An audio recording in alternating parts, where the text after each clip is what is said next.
All right, we're back with more topics. Ryan, you talked about Dominik Hasek a little bit. We'll talk about Dominik Hasek now.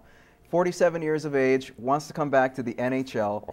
Thinks he's still got it. You never know. This guy's in impeccable shape, but he's had a lot of groin injuries, and that's going to be an issue. As compared to me or Greg? Well, take your pick. I'm not going to touch that one. But what do you guys make of this? Do you think he has any chance of coming back to the NHL? 47 years of age, let's see, and he's groin injuries. I think your groin kind of affects the way that you goaltend most of the time. Who's going to take a flyer on him? Any desperate team? Yeah, probably Toronto. You say Toronto, but what do you say? Do you think this guy's still got anything going, or is this just as a general manager? There's not a hope in hell that I would, I mean, the Bobcats, he might be able to suit up as a second string guy, but I don't know. I mean, you'd have to really, I take a look at it and I go, why is he coming back? So he's played in the NHL. It didn't pan out for him in the end, in the latter years that he was here. He went over to the KHL, didn't really pan out for him. Went back to the Czech League, which is a little bit of a drop on the K. And I think he won a championship with his hometown in Pardubice, which is great, a great way to wrap up your career. But there's a time where you might want to think about going out on a high note. Or do you think there will be a team that's going to sign him? You say Toronto, but is there going to be a team that's going to venture out? Chicago, maybe Detroit. I don't know. But he wants to be a starter at the age of 47. Then Chicago would be a perfect fit because what does he just go to Tampa Bay and he'll be older than Rolison? That's I think no general manager will take a flyer. Okay.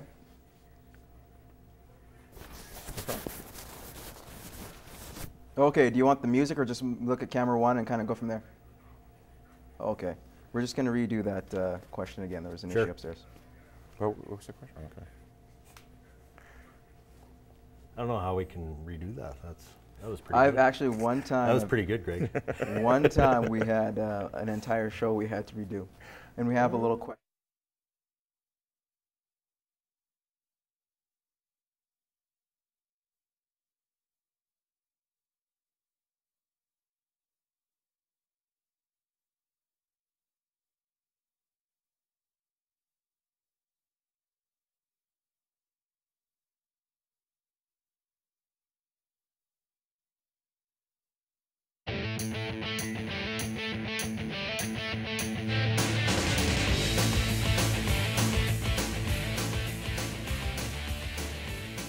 All right, we're back with more topics. Ryan, we were talking about Dominik Hasek just in between the break, and that's what we're going to talk about too. Hasek, at 47 years of age, wants to come back to the NHL. He's had groin problems. We all know that, obviously due to his playing style. But do you see him coming back to NHL and starting? Okay, he's 47. He's got groin problems. Usually you need your groin to be a good goalie, and you have to be a pretty desperate team to sign him. Yeah, probably Toronto.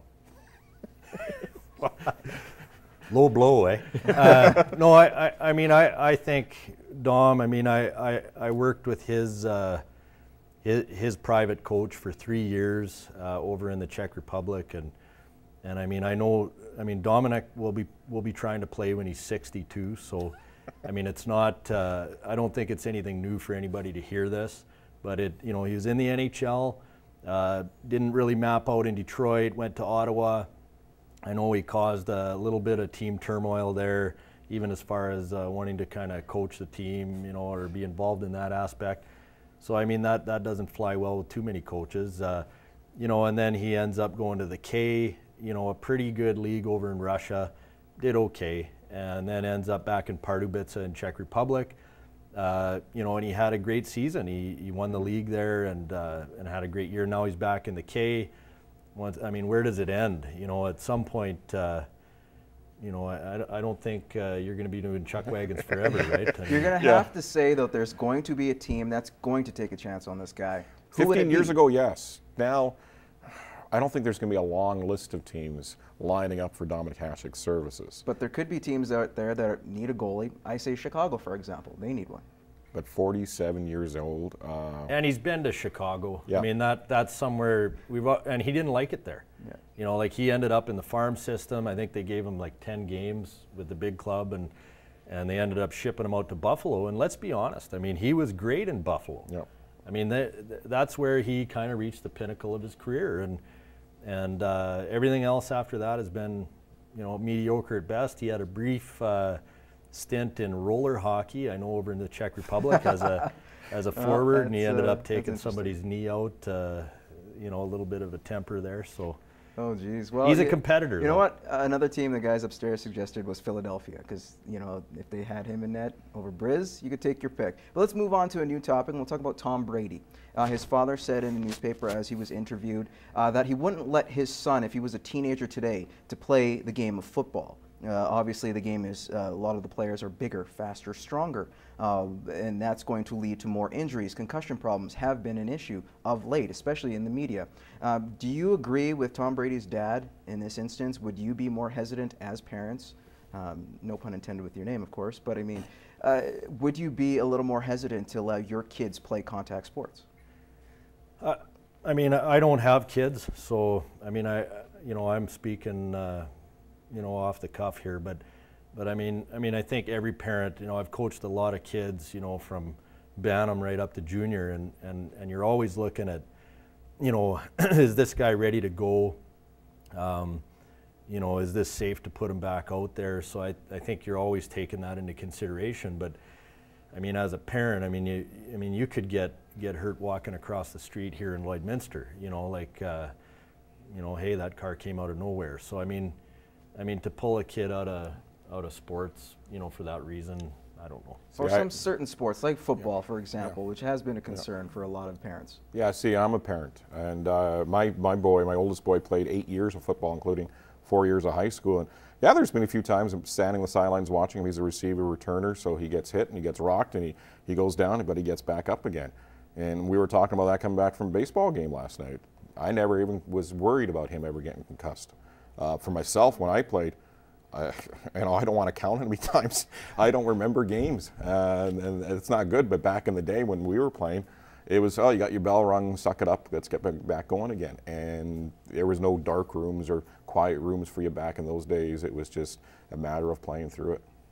Well, and I think some of the new knowledge that's out there. I mean, the guys are getting baseline tested, and you know, I really feel that I mean, the school system, I mean, don't get me wrong, they do a great job with kids, but where does a young man kind of get to act like a young man? And it's not necessarily going to be in the classroom for a lot of guys, and you know, so where's that venue for him to be an